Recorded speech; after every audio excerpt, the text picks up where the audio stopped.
The dog had been wrong about everything she had ever fixated on.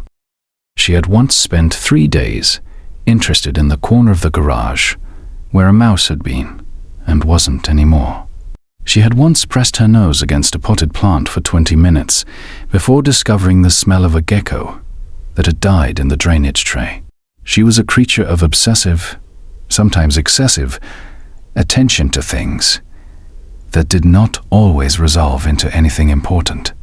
This is what made it easy, too easy, to dismiss what she started doing on a Thursday in late August. It was the same dog, the same pattern, the same tendency. The only thing different was what she was fixating on. That part took 11 days and an orthopedic surgeon to understand. Clem Johansson was 2 years old.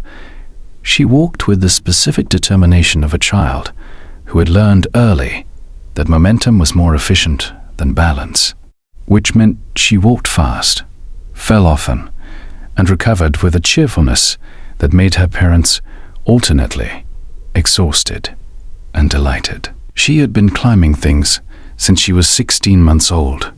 Falls were daily. Bruises were background noise. Her parents, Tess and Henrik, had both developed a calibrated version of parental concern, responsive enough to catch real problems, practiced enough not to panic at every scrape.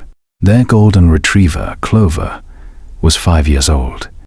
She and Clem had an established relationship, mutual, warm, slightly chaotic.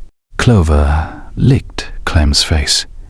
Clem pulled Clover's tail and was corrected by her parents approximately 14 times a day for it.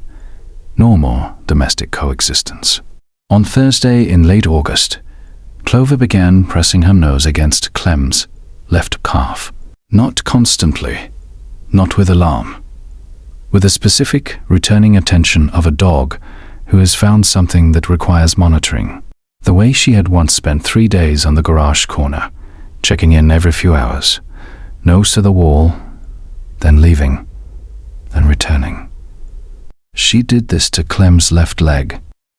Clem would be playing with her blocks, and Clover would walk over, lower her head, press her muzzle to the calf or the shin, hold the contact for several seconds, then leave. 20 minutes later, she would be back. Tess noticed it on Friday. She picked Clem up and checked her leg. No visible bruise, no swelling, no redness. Clem gave no response, suggesting pain. She was putting her full weight on the leg normally. Tess filed it as Clover being Clover. The garage corner pattern, the gecko pattern, some smell interest that would resolve into nothing. She made a mental note to watch and moved on. Clover did not move on. By the following Tuesday, 6 days in, she was spending 20 minutes of every hour in proximity to Clem's left leg. By Thursday, 8 days in, Henrik noticed it independently and said what Tess had been thinking. Something is there. Clem fell on the playground on Friday morning.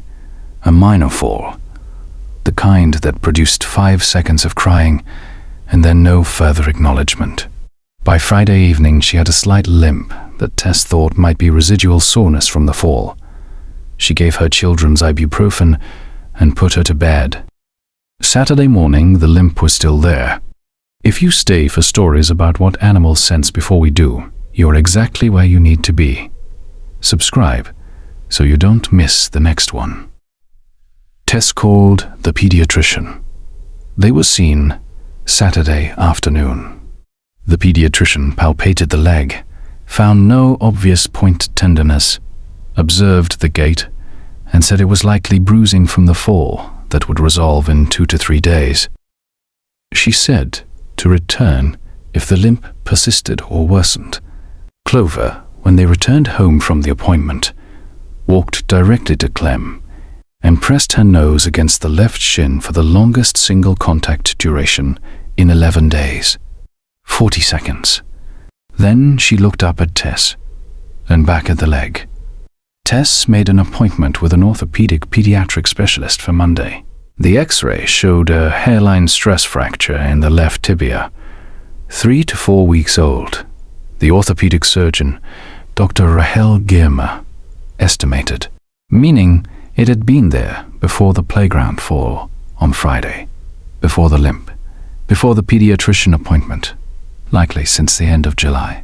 A small, stable, non-displaced fracture that had been producing localized inflammation of the periosteum, the thin membrane covering the bone, and which had been causing Clem low-level discomfort that she lacked the language to report and the symptom profile to make obvious. Dr. Girma asked them as she was writing the referral for the orthopedic boot. One question: how long has your dog been paying attention to that leg? Tess said, 11 days. Dr. Girma said, then we know when the inflammation became detectable. She said it without dramatic pause. Then she said, dogs detect inflammatory compounds released by bone trauma and infection through changes in localized scent that develop as the periosteum responds to injury. The periosteum has a specific chemical signature in distress. We don't use it clinically yet, but they do.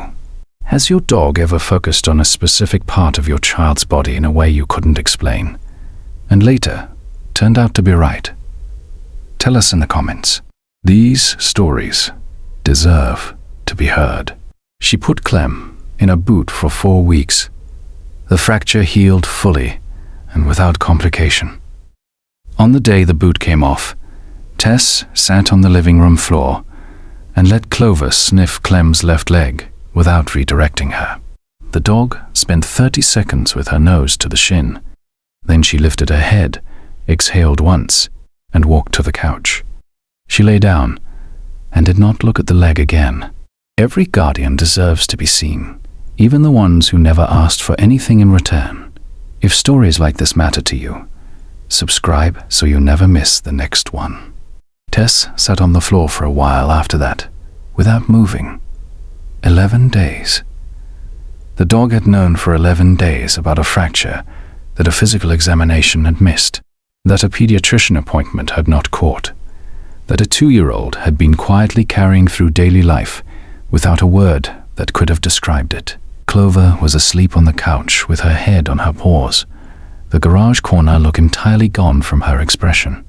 The job finished, in the only way she had ever had to finish it, by waiting and staying close and pressing her nose where the answer was, until someone finally listened.